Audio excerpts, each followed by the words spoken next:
नमस्कार, जय श्री राम। सिंधु सागर जे Sindhu channel में सिंधी भाउरनि भेनरुनि, सिंधीअ खे प्यार करण वारनि, सिंधी भाषा के प्यार करण वारनि जो स्वागत, दिल्ली आज़ियां। मां डॉक्टर सुरेश बबलानी अॼु शुरू थो कयां पियो तनक़ीद जो टियों लेक्चर। 2 लेक्चर्स असीं पहिरीं ॿुधी आया आहियूं, जंहिंमें उन्हनि जा कैरेक्टरिस्टिक्स छा आहिनि उहे असां तव्हांखे ॿुधाया हुआसीं। अॼु हरीश वासवाणी जो जेको किताबु आहे तनक़ीदी मज़मून सिंधीअ जा, जंहिंजो संपादन हरीश वासवाणी साहिबु कयो आहे, उन में 22 मज़मून आहिनि। हाणे असीं उन्हनि 22 मज़मूननि में छा आहे ऐं जेके असीं पहिरीं 2 लेक्चर्स में ॿुधी आया आहियूं, उन जे हिसाब सां उन्हनि जी तक तोड़ कंदासीं त कीअं उहो साइंटिफिकली जोग्राफिकली कीअं सही बीहनि था पिया। ही मुंहिंजा पंहिंजा राय आहिनि। तव्हांखे पूरो मज़मून पढ़ी करे हिन जे बेस ते पंहिंजा वीचार, सुवालनि जा जवाब जेके ईंदा आहिनि पेपर में, एग्ज़ाम में, उन जे हिसाब सां तव्हांखे ठाहिणो आहे। ही बेस वर्क आहे। उहो बेस वर्क मां तव्हांजे लाइ कयो आहे ऐं मां तव्हांखे उहो पेश थो कयां पियो। 22 मज़मूननि मां पहिरियों मज़मून जेको आहे उहो आहे शाह जो शेर ऐं शाइरी। हिन जो लेखक केरु आहे? लेखक आहे होचंद गुरबख्शाणी, जंहिंखे बानी चयो वियो आहे। हरीश वासवाणी साहिबु बानी चयो आहे। त हाणे उहो हरीश वासवाणी साहिब जो जेको होचंद गुरबख्शाणी जे बारे में चयो आहे ऐं उन मज़मून में होचंद गुरबख्शाणी साहिबु छा थो चए ऐं उनजी कीअं असीं तनक़ीद जे हिसाब सां हलूं था पिया, उनखे मां डिस्क्राइब थो कयां पियो। प्रोफेसर हरीश वासवाणीअ किताब मुहाग जे पेज नंबर 7 में डॉक्टर होचंद गुरबख्शाणी खे बातरतीब सिंधी तनक़ीद जो बानी हुअण जो दर्जो अता कयो आहे। इहो मां तव्हांखे पहिरीं बि ॿुधायोसि त हीअ तनक़ीद जो बानी आहे। हिन ई तनक़ीद करणु सिंधीअ में शुरू कई आहे। त हीअ तनक़ीदी मज़मून संदसि किताब मुक़दमे लतीफ़ी तां वरितलु आहे। शाह जो रसालो अलॻि आहे ऐं मुक़दमे लतीफ़ी जेको आहे उहो अलॻि आहे, जेको होचंद गुरबख्शाणी साहिबु लिखियो आहे। उन मां ई ही जेको आहे मज़मून वरितलु आहे। डॉक्टर होचंद गुरबख्शाणी जो तनक़ीदी मज़मून पढ़ण खां पोइ ईअं चई सघिजे थो त हिन साहिबु शाह जी शाइरीअ जो ऊनो अभ्यास कयो आहे ऐं तंहिंखां पोइ ई शाह जे शहर जे भाव जी गहराई, किरदार निगारी, मौसीक़ी ऐं छंद रचना ते पंहिंजा तासरात ॾिना आहिनि। यानी जेसीं ताईं शाह खे असीं पढ़ंदासीं न, तेसीं ताईं असीं उन ते तनक़ीद न करे सघंदासीं। त होचंद गुरबख्शाणी साहिबु बाक़ाइदा शाह खे पूरो पढ़ियो आहे। शाह जे शहर खे हिन साहिबु न रुॻो नक़ाद जी ख़ारिजी नज़र सां ॾिठो आहे, पर शाह जे शहर जी बि खेसि उन ॼाण आहे। न रुॻो शाह जे शहर ते नज़र हुई, पर हिन साहिबु दुनिया जे उन ई वक़्त जे ॿियनि शाइरनि ते बि अभ्यास कयो आहे, जीअं त मौलाना रूमी, अब्न रशीद, केरवानी वग़ैरह। हीअ तनक़ीद रवायतगी वारी आहे ऐं उसूली तनक़ीद जी सिफ़ में शुमार करे सघिजे थी। गुरबख्शाणी साहिबु शाइरीअ में कहिड़ियूं ख़ासियतूं हुअणु घुरिजनि जी बि ॼाण पंहिंजे हिन मक़ाले में ॾिनी आहे। हिन साहिबु शाइरीअ जूं 5 ख़ासियतूं ॿुधायूं आहिनि। हाणे कहिड़ियूं ख़ासियतूं ॿुधायूं आहिनि ॾिसो। पहिरीं फ़साहत, ॿी बलागत, टीं सलासत, चौथीं जिद्दत ऐं 5 जोश। हाणे हीअ सभु अरबी फ़ारसी अख़र आहिनि जेके असांजे हिन मज़मून में आया आहिनि। इनखे अॻियां हली करे उन वाज़ह कयो आहे, उनखे साफ़ु कयो आहे। इहे किताब जे पेज नंबर 31 ते ॾिनल आहिनि। इन्हनि खे अॻियां हली हिन रीति न चिटो कयो आहे। फ़साहत माना शहर खे उच्चारण करण में ज़बान खे का बि तकलीफ़ या अटक न थियणु घुरिजे। यानी उन में भाषा या उनजा अख़र अहिड़ा हुअणु घुरिजनि जंहिं ते आराम सां असीं पढ़ी सघूं, पढ़ण में हिज़े करण में असांखे परेशानी न अचणु घुरिजे। बलागत, कलाम वक़्त ऐं हाल जे मुताबिक़ हुजे। बलागत माना वक़्त ऐं हाल जे मुताबिक़, यानी शाइरी तव्हां जेका कयो था, जंहिं वक़्त जी कयो था, उन वक़्त में जेको कुझु रीतियूं रिवाज़ रस्मूं हलनि थियूं पियूं, उनजे हिसाब सां हुअणु घुरिजे। सलासत, यानी लफ़्ज़ अहिड़ा कम में आयल हुजनि जेके माण्हू रोज़मर्रा में इस्तेमालु कंदा हुजनि। माना ज़बरदस्ती जूं तस्वीरूं, ज़बरदस्ती जा ॾुखिया अख़र पंहिंजी शाइरी में न ॾियणु घुरिजनि। इहे हिकु टीं ख़ासियत ॿुधाई आहे। चौथीं छा थो चए? जिद्दत, यानी शाइर मज़मून अहिड़ा अलॻि इख़्तियार करे जिन ते ॿियनि शाइरनि पंहिंजी कलम न आज़माई हुजे। जेकॾहिं कई बि हुजे त पाण वरी उन्हनि खे अहिड़ी तर्ज़ ऐं नमूने सां अदा करे जो ईअं मालूम न थिए त कंहिंजो नकुल कयो अथसि। ऐं शाह साहिब खे असीं ॾिसंदासीं त शाह साहिबु लोक कथाऊं लिखियूं आहिनि। शाह जी जॾहिं असीं ज़िंदगी पढ़ंदासीं त उनखे ॾिसंदासीं त उहो हैदराबाद जे काली माता मंदर मां हलियो आहे ऐं हिंगलाज माता जो दर्शन कंदो लखपत ताईं आयो आहे। त उते जूं जेके लोक कहाणियूं आहिनि, उन्हनि जूं जेके लोक कथाऊं आहिनि, उन्हनि खे हुन पकड़ो आहे। चाहे ससवी पुन्य आहे, उमर मारवी आहे या ॼाम तमाची आहे, इहे जेके सभु आहिनि उन्हनि खे खणी करे उन पंहिंजी शाइरी लिखी आहे। माना हुन अलहदा प्रकार सां शाइरी पंहिंजी लिखी आहे। जोश, जुमलनि में असरु हुअणु घुरिजे जो भाइजे त इहे लफ़्ज़ ऐं जुमिला संदसि अंदर मां उधमा ॾेई निकिता आहिनि। माना जेसीं ताईं जुमिला जेके ठाहे थो पियो उन ते सोचींदो न, वीचारींदो न, उन जो थॉट प्रोसेस बिल्कुलु ईअं लॻणु घुरिजे कि हा बराबरि ही अखर ही हिते सही ठही सघे थो पियो। उन हिसाब सां हू जुमिला ठाहे, उन में जोश अचे, या अहिड़ा उधमा उन जा अंदर जा निकिता आहिनि, उहो उनजी अंदरी जेका ताक़त आहे उहा ॿाहिरि निकिरी करे असांजे साम्हूं अखरनि जे रूप में आई आहे। इहो जोश जेको आहे उहो जुमिलनि में हुअणु घुरिजे। इहे सभु ख़ूबियूं ऐं लियाक़तूं शाह जे शहर में मौजूदु हुअण खे होचंद गुरबख्शाणी साहिबु क़बूलियो आहे। गुरबख्शाणी साहिब जो तनक़ीदी मज़मून लिखण जो मक़सदु शाह जे शहर जी ॼाण सां गॾोगॾु उन ई वक़्त जे ॿियनि शाइरनि सां उनजी मुशाहबत करे खेसि मथीं सिफ़ में रखण जो मक़सदु हू खणी हलियो आहे कि शाह असांजो जेको आहे उहो केॾो न शानदार शाइर आहे असांजे उन वक़्त जे ॿियनि शाइरनि मां, जंहिंमें हू लेखक कामयाबियो आहे। संदसि राया पाठकनि ते पूरो असरु छॾनि था। हिन तनक़ीदी मज़मून पढ़ण खां पोइ पाठक शाह जे शहर जी तरफ़ मुतासिर थिए थो। जेकॾहिं तव्हां हिन जो पूरो मज़मून पढ़ंदा त तव्हांखे ध्यानु अची वेंदो त असांखे शाह जो शहर पढ़णु घुरिजे। शाह साहिबु कहिड़े तरीक़े सां लोक कथाउनि जे माध्यम जे ज़रिए असांखे सम्झाइण जी कोशिशि कई आहे। जॾहिं असीं शाह जो रसालो बि पढ़ंदासीं त पाण खे इहो ध्यान में ईंदो पूरो पूरो। हाणे ॿियो जेको हिन किताब में मज़मून आहे उहो वरी छा ते आहे, शाह ते आहे। उहो कंहिं लिखियो आहे, उहो ॼेठमल परशुराम लिखियो आहे। उन वरी कंहिंसां मुशाबत कई आहे हुनजी शाह जी भागवत सां कई आहे। श्रीमद भागवत में श्री कृष्ण श्री विष्णुअ जूं जेके कहाणियूं आहिनि उन्हनि जो हिकु मिसाल ॼेठमल परशुराम खयो आहे ऐं उन ते हुन पंहिंजी तनक़ीद ॾिनी आहे। त हाणे असीं अचूं था अॼु जो ॿियो मज़मून भागवत ऐं शाह। लेखक परशुराम ॼेठमल। लेखक हिन तनक़ीदी मज़मून में शाह जी सूरमी ससवीअ जे सुर मैज़ूरी, अरे ससवीअ जो सुर आहे न, हुन में सुर में बि अलॻि अलॻि जेके दास्तानूं आहिनि उन्हनि ते आहे लिखियो आहे त मैज़ूरीअ में ॾिनल 7 बैतनि जी मुशाबत कई आहे। रुॻो हुन 7 बैत खया आहिनि, इन खां वधीक न। श्रीमद भागवत में ॾिनल श्री कृष्ण जे गोपियुनि खे चयल ॻाल्हि त अवी कपिड़ा लाहियो उघाड़ियूं थियो। हाणे हिते हिकदमि तव्हां चवंदा त हीउ श्री कृष्ण छा थो चए पियो माण्हुनि खे कपिड़ा लाहियो। हाणे कहिड़ा कपिड़ा लाहिणा आहिनि? जिस्म जा न, जिस्मानी कपिड़ा त तव्हांखे पातल ई हुअणु घुरिजनि। कहिड़ा पाण खे कपिड़ा लाहिणा आहिनि उहो वरी अॻियां हली करे उन खे क्लियर करे थो पियो। तीअं ई शाह साहिबु हिन सुर जे पहिरें पद में चयो आहे त अदियूं वर उघाड़ विहांव जंहिं विसारियो जेॾियूं छॾे जाड़ सभु नंगियूं थियूं निकिरो। हाणे शाह साहिबु बि चए थो कि नंगियूं थियूं निकिरो, त हिकदमि सुवालु ईंदो कि कृष्ण बि चए थो कि कपिड़ा लाहियो, शाह बि चए थो त नंगियूं थियूं निकिरियो, त हीअ त बिल्कुलु जेको आहे जेका संसार जी रीत आहे उन रीत खां बिल्कुलु अलॻि ॻाल्हि आहे। त उहा अलॻि ॻाल्हि उन छो चई आहे उन ते था अचूं। लेखक हिन पूरे बैत में 7 लाइनुनि जो मतिलबु सम्झाईंदे श्री भागवत में चयल श्री कृष्ण जे अखरनि सां मुशाबत कई आहे। लेखक अॻियां हली इन जी उघाड़प खे, हाणे कहिड़ी उघाड़प आहे उनखे हीउ चिटो थो करे पियो। चिटियो आहे त स्थूल शरीर जे मथां चढ़ियल लोभ ऐं लालच जा कपिड़ा लाहे फिटा कयो। यानी असांखे जिस्मानी कपिड़ा न लाहिणा आहिनि, जिस्म जे मथां असांजे वीचारनि जे मथां असांजी आत्माउनि जे मथां जेके कपिड़ा चढ़िया आहिनि कहिड़ा, लोभ ऐं लालच जा, उहे कपिड़ा लाहे करे फिटा कयो। हीउ वेदांती उसूल आहे। उन वेदांती उसूल खे हिते ॾिनो वियो आहे। वेदांत जो मिसाल ॾींदे लिखे थो त आत्मा नगन आहे जंहिंजे मथां स्थूल सूक्ष्म ऐं कारण शरीर जा कपिड़ा चढ़ी विया आहिनि। हिते वरी वापसि जेको आहे क्लियर कयो अथई त कहिड़ा कपिड़ा चढ़िया आहिनि, स्थूल सूक्ष्म ऐं कारण शरीर जा कपिड़ा चढ़ियल आहिनि। इन्हनि कपिड़नि खां जॾहिं आत्मा आज़ी थींदी तॾहिं पंहिंजे सचे वेस जी मालूमात थींदसि त मां छा आहियां ऐं छा जे लाइ हिन देश में आयो आहियां या हिन धरतीअ ते आयो आहियां ऐं मूंखे छा करणु घुरिजे। माना पूरो जो पूरो हुननि जी फ़लसफ़ा जेको आहे उहो रूहानी आहे। उहो रूहानियत हिनखे सम्झाइण जी कोशिशि श्रीमद भागवत जे उदाहरण ऐं शाह जे हिन ससवी जे सुर में जेको ॾिनल आहे उन सां करण जी कोशिशि कई आहे।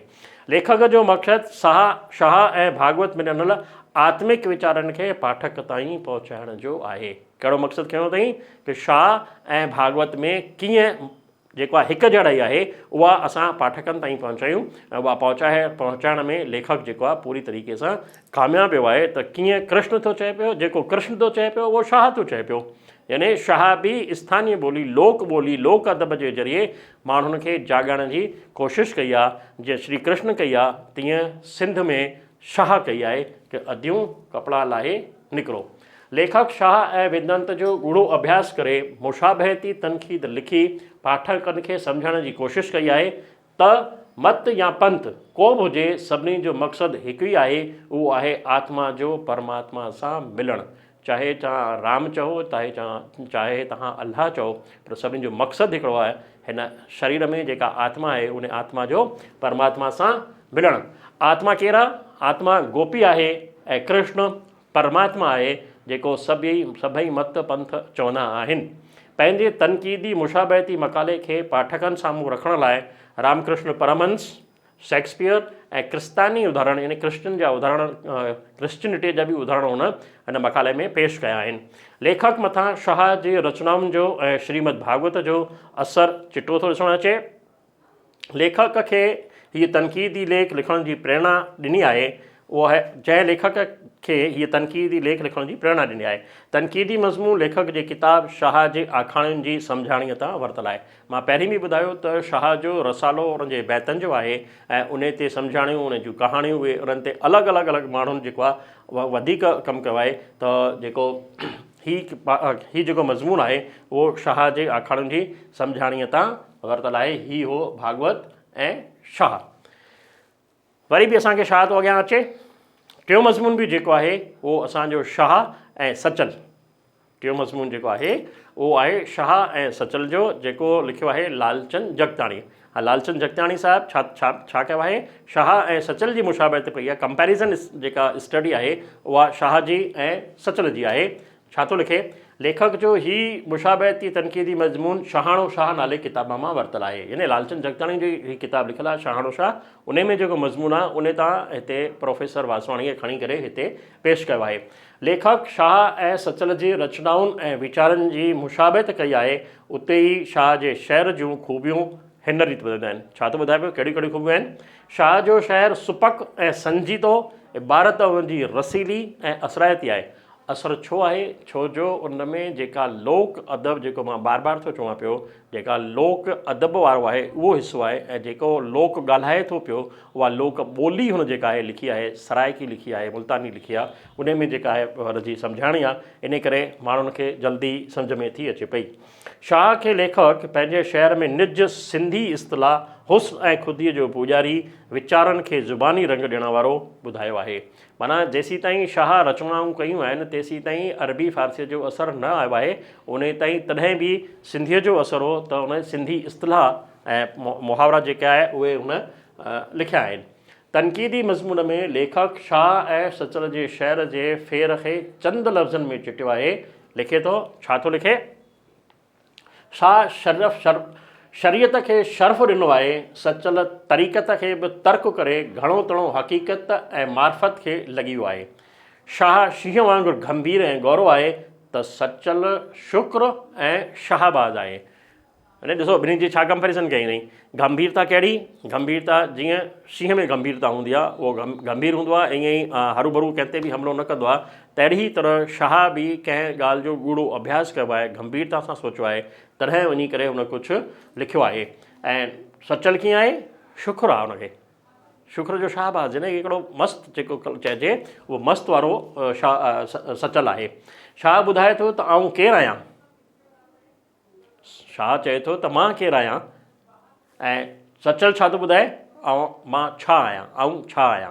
ही ॿ जेके आहिनि उहे कंपेरिज़न्स हुनखे आहिनि कि हिकु त मां केरु आहियां ऐं ॿियो मां छा आहियां। शाह जो शहर सिंधी ॾोहिड़नि, लोड़ाउनि ऐं वायुनि जी सूरत में आहे। वायु यानी दर्द, उहा उनजी सूरत में आहे। त सचल जो शहर केतिरो सारो फ़ारसी इल्मु अरूज़ ते ॿधल आहे।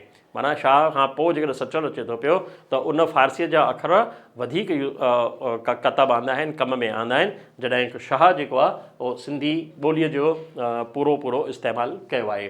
पर ॿिन्ही जो शहर हिकु आरसी आहे, जंहिंमें खेनि जेको अंदरि जो परचो थियो आहे सो चिटो थो बखे। यानी शाह छा लिखियो आहे? उहो ई लिखियो आहे जेको हुन अंदर में झाटी पाए करे ॾिठो आहे, लिखियो आहे। त सचल बि छा लिखियो आहे? सचल बि अंदरि पंहिंजे आत्मा जी आवाज़ जेका हुनखे आई आहे, जॾहिं हुन भक्ति कई आहे, जॾहिं हुन भक्तीअ मां हुनखे जेका शक्ति मिली आहे, हुन भक्तीअ जी शक्तीअ मां हुन शहर जी रचना कई आहे। लेखक शाह ऐं सचल जी रचनाउनि जो गूढ़ो अभ्यास करे मुशाबहती तनक़ीद जी रचना कई आहे। ॿिन्ही शाइरनि जो शहर जो मक़सदु सम्झी पाठकनि जे साम्हूं शाह खे शहाणो बणाए थो जो मक़सदु रखी तनक़ीदी लेख हुन लिखियो आहे, जंहिंमें लेखक कामयाबु आहे। पंहिंजे वीचारनि खे ज़ाहिर करण लाइ लेख में कमु आयल लफ़्ज़नि जी चूंड सुहिणे नमूने मिसाल ॾींदे पेश कयो आहे, जंहिंखां मुतासिर थी पाठक शाह ऐं सचल खे पढ़ण लाइ तयारु थी सघे थो। पहिरियां ॿ मज़मून रुॻो शाह ते हुआ ऐं हीउ टियों मज़मून शाह ऐं सचल ते आहे। इन टे मज़मून में असां जेकॾहिं हीउ तनक़ीदी मज़मून असीं पढ़ी वठंदासीं त असीं शाह खे बि पढ़ंदासीं ऐं सचल खे बि पढ़ण जे लाइ मुतासिर थींदासीं। इहो हुन जो मक़सदु आहे, जंहिंमें लेखक लालचंद जगतियाणी साहिबु कामयाबु वियो आहे। हीअ असांजा टे चैप्टर्स पूरा थिया। मां अॻियां थो वधायां पियो ॻाल्हि खे सामीअ जूं तशबूं, जेको कल्याण आडवाणी लिखियो आहे। हीअ कल्याण आडवाणी साहिबु सामीअ जूं तशबुनि ते पंहिंजा वीचार कहिड़े तरीक़े थो लिखे पियो। हाणे हिनखे प्रोफेसर हरीश वासवाणी साहिबु रवायती तनक़ीदकार चयो आहे। रवायती तनक़ीदकार जे हिसाब सां हुन जेको आहे पंहिंजा लेखक ॾिना आहिनि। लेखक सिंधीअ जे वेदांती कवि सामीअ जे श्लोकनि में कमु आयल तशबीहुनि सां पाठकनि खे रूबरू करायो आहे। जेके तशबीहूं माना कंपैरेटिव स्टेटमेंट, उपमाऊं जेके हिंदीअ में पाण चवंदा आहियूं, भई कहिड़ियूं कहिड़ियूं हुन उपमाऊं जेको आहे ॾिनियूं आहिनि, उहे उपमाऊं आहिनि। कहिड़ियूं आहिनि? कंवल, नभ या आकाश, अमल यानी पखी या ज्ञानी, सिप, भंवर, पपीहो, चकोर, मछली, परवानो, सुपनो, घोड़ो ऐं डांवर, मृग तृष्णा, इश्क ऐं अकुल, सर्वव्यापक परमात्मा, जगत अभ्यास ऐं कुझु ॿिए मिसाल बि हुननि तशबीहुनि जा लेखक पाठकनि आॾो रखिया आहिनि। जेॾीमहिल पाण हिन जो ही सामीअ जूं तशबीहूं पढ़ंदासीं त उहे तशबीहूं हिक खां वधीक आहिनि, छो जो असां कोशिशि कई आहे कि असीं जेके मेन हेडलाइन्स आहिनि उहे तव्हांजे साम्हूं खणी अचूं, त मां कुझु अखर उतां खणी करे तव्हांजे साम्हूं रखिया आहिनि। लेखक सामीअ सां गॾोगॾु ॿियनि धर्मी किताबनि जो बि अभ्यास कयो आहे, जीअं मैक्स मुलर जा 6 दर्शन, जेको मैक्स मुलर जा फिलोसॉफीज़ आहिनि, उन्हनि 6 फिलोसॉफीज़ जो दर्शन हुन कयो आहे। सामीअ जे ज्ञान ऐं ईश्वरीय प्रेम खे सम्झाइण लाइ संजीदा भाषा जो इस्तेमालु कयो आहे, जीअं त सामीअ जे श्लोकनि जो मक़सदु भक्ति ऐं ईश्वर खे प्राप्त करणु आहे। तंहिंखे लेखक पाठकनि जे साम्हूं आणण में कामयाबु वियो आहे। लेखक सामीअ जे श्लोकनि जो ऊनो अभ्यास करण खां पोइ संदसि रचनाउनि में आयल तशबीहुनि खे कढी ॿाहिरि करण जो मक़सदु ध्यान में रखी तनक़ीदी लेख लिखियो आहे। मूं पहिरीं बि ॿुधायो कि तनक़ीदी लेख लिखण जो को न को मक़सदु हुअणु घुरिजे, बिना मक़सद जे को लेख न लिखिबो आहे। त हिन में लेखक जो जेको मक़सदु आहे उहो आहे सामीअ जे बैतनि में आयल कहिड़ियूं कहिड़ियूं तशबीहूं उहे हुन असांजे साम्हूं रखियूं आहिनि। लेखक तनक़ीदी मज़मून जे आख़िर में बिना अर्थ जे 14 श्लोक ॾेई पाठन खे भगवत प्राप्तिअ जा रस्ता सम्झण जी कामयाबु कोशिशि कई आहे। जीअं भगवती भगत कोठड़िन को हिकिड़ो, जीअं लोई रंग रती तीअं रतो रंग में।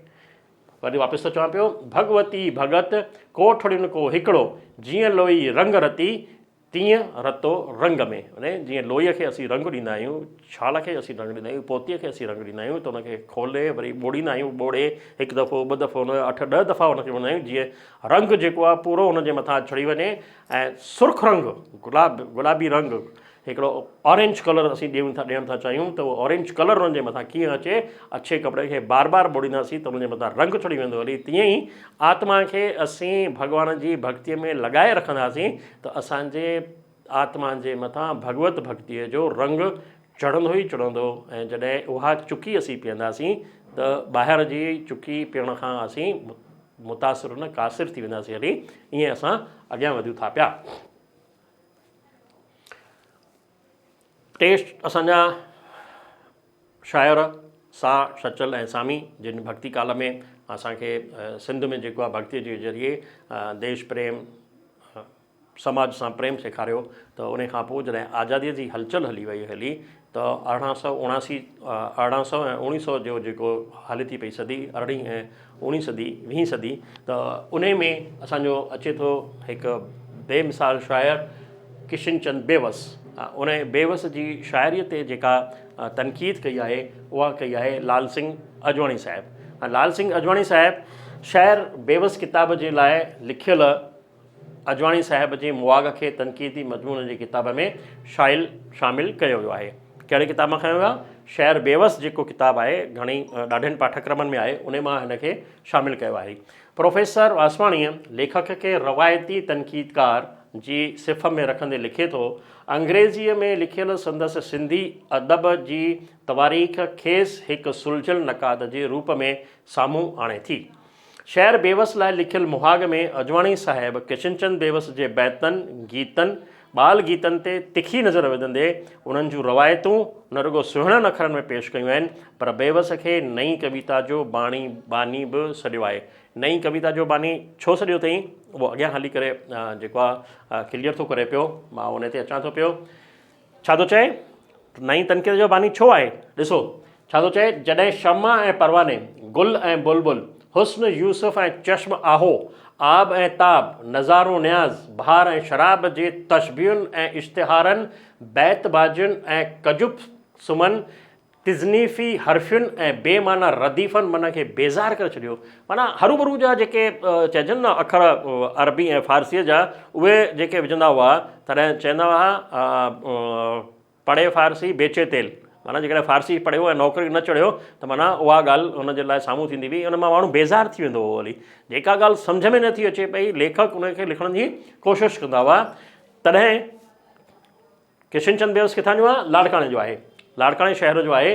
तॾहिं लाड़काणे जे हिकु ग़रीब मास्तर किशनचंद तीरदस खत्रीअ पाण खे बेवस कोठाए पंहिंजे मधुर गीतनि, सुंदर शब्दनि ऐं ॿुधीमान पूरन सां बिगड़ियल वायुमंडल खे शुद्ध कयो ऐं निरासाईअ मां आस पैदा कई आहे, जेका हुन जंहिंजी उहा सफल कोशिशि आहे। किशनचंद बेवस पंहिंजा तुज सिंधी अखर जेके आहिनि संस्कृत वारा जेके, उहे हिन पेश करण जी कोशिशि कई आहे। हिते लेखक बेवस जे बाग़ बहार, स्त्री, गंगा जूं लहरूं, मौत ऐं हिमालय सिरे जे गीतनि जूं कुझु लाइनूं बि मिसाल तौरु पेश कयूं आहिनि। मां उहे हिते पेश नथो कयां, छो जो तव्हां जॾहिं मज़मून पढ़ंदा त तव्हांखे उहे ध्यान में अची वेंदी हली। लेखक बेवस पारां रचना लाइ वरितल रस्ते खे उहो ई रस्तो चयो आहे जेको शाह वरितो हो, यानी निज, सचाईअ ऐं सिंधियत जो रस्तो, लोक गीत ऐं प्रीत जो रस्तो। यानी जेको माण्हू लोकनि खे प्रेम थो करे पियो, उहो रस्तो वठी करे अॻियां थो हले पियो। जीअं शाह हलियो, तीअं असांजो किशनचंद बेवस हलियो आहे। रचनाउनि में उर्दू, अरबी, फ़ारसीअ जे बदिरां संस्कृत लफ़्ज़नि जे इस्तेमाल लाइ संस्कृत भाषा जी साराह कंदे लिखे थो, सिंधी शहर फ़ारसी अरबी इल्म अरूज़ जे क़ाइदनि जो मुहताज़ न आहे। माना हुन वटि शब्द महिराण केतिरी न वॾी आहे, हुन खे ख़बर आहे कि हीअ अरबी फ़ारसी जा अखर आहिनि, पर मूंखे उहे कदब में न आणा आहिनि, उहे उपयोग में न आणा आहिनि, इन करे हुन संस्कृत जो अभ्यास कयो आहे। सिंधी ॿोली तोड़े सिंधी शहर हिकु मरकब आहे, मेलाप आहे, माज़िज़ो आहे, जंहिंमें संस्कृत ऐं संस्कृत धाराउनि मुख्य भाग वरितो आहे, जंहिंजो हिकु शब्द मंत्र जी दावा थो रखे। माना हिकु हिकु अखर जेको आहे उहो मंत्र आहे असांजो। जो संस्कृत में जेके बि अखर लिखिया वेंदा आहिनि उहो मंत्र आहे असांजो। त असांजी सिंधीअ जी भाषा कहिड़ी आहे? सिंधीअ जी भाषा जो हिकु हिकु अखर मंत्र जे बराबरि आहे, ऐं जेकॾहिं मंत्र असांजो सिद्ध थी वियो हली त असांखे कामयाबी 100% मिलंदी। तॾहिं त मां चवां पियो कि तव्हांखे माउ जी ॿोली ऐं माउ जी लोलीअ खे न विसारणो आहे, सिंधीअ में ॻाल्हाइणो आहे ऐं सिंधीअ में पढ़णो आहे, त तव्हां ज़रूरु राजा बेटा थींदा। इहो मां पहिरीं पंहिंजे वीडियो में चयो हो, त मां वरी बि थो चवां त पंहिंजी माउ जी ॿोली ऐं लोलीअ खे न लॼायो। अचो सिंधीअ जा शब्द जेके अखर जेके आहिनि उहे हिकु हिकु मंत्र आहे, त उनखे मंत्र खे पढ़ी करे सिद्ध कयूं ऐं पंहिंजी जेका कामना आहे उहा असीं कामना पूरी कयूं। लेखक न रुगो किशनचंद बेवस जे गीतनि जो, पर संस्कृत, अरबी, फ़ारसीअ जो ॻूढ़ो अभ्यास कयो आहे। बेवस जे रचनाउनि जो मक़सदु सिंधी ॿोलीअ जे शाहकार वरसे तरफ़ आम पाठकनि जो ध्यानु छिकाइण खे सम्झी लेखक चिटो कयो आहे। माना किशनचंद बेवस सिंधीअ जा जेके तुज शब्द आहिनि, अखर आहिनि, उन्हनि खे उन सम्झो आहे ऐं सम्झी करे असांजी निरासाईअ वारे वातावरण में हिकु आशा जगाइण जी कोशिशि कई आहे। लेखक बेवस जे माल, रूमाल ऐं ॿोली टिन्ही जो सवादु हिन तनक़ीद ज़रिए चखायो आहे। माना कुझु मिसाल बि हुन पंहिंजे मज़मून में ॾिना आहिनि। शहर बेवस लेखक जे न रुगो दिमाग़ ते पर दिलि ते पंहिंजी गहरी छाप छॾी आहे, जो हिन तुज ऐं संजीता ॿोलीअ ज़रिए हिन जो सवादु आम माण्हुनि ताईं पहुचाइण जी कोशिशि कई आहे। इहा हुआ असांजा अॼु जा 5 तनक़ीदी मज़मून। तव्हां हिन तनक़ीदी मज़मून जे वीडियो खे ॾिठो, तव्हांजी वॾी वॾी महिरबानी। मां अर्ज़ु कंदुसि जेकॾहिं तव्हां पंहिंजनि दोस्तनि ऐं यारनि खे, पंहिंजनि दिलदारनि खे, पंहिंजनि ॼाणण वारनि खे ही वीडियोज़ अञा ताईं न मोकिलिया आहिनि त मोकिलण जी कोशिशि कंदा, मोकिले करे ॿुधाईंदा त सिंधी केॾी न सवली आहे ऐं असां कीअं सवली तरह सिंधी सिखी ऐं पंहिंजा माउ जा, पंहिंजे पीउ जा राजा बेटा ठही सघूं था पिया। महिरबानी, महिरबानी।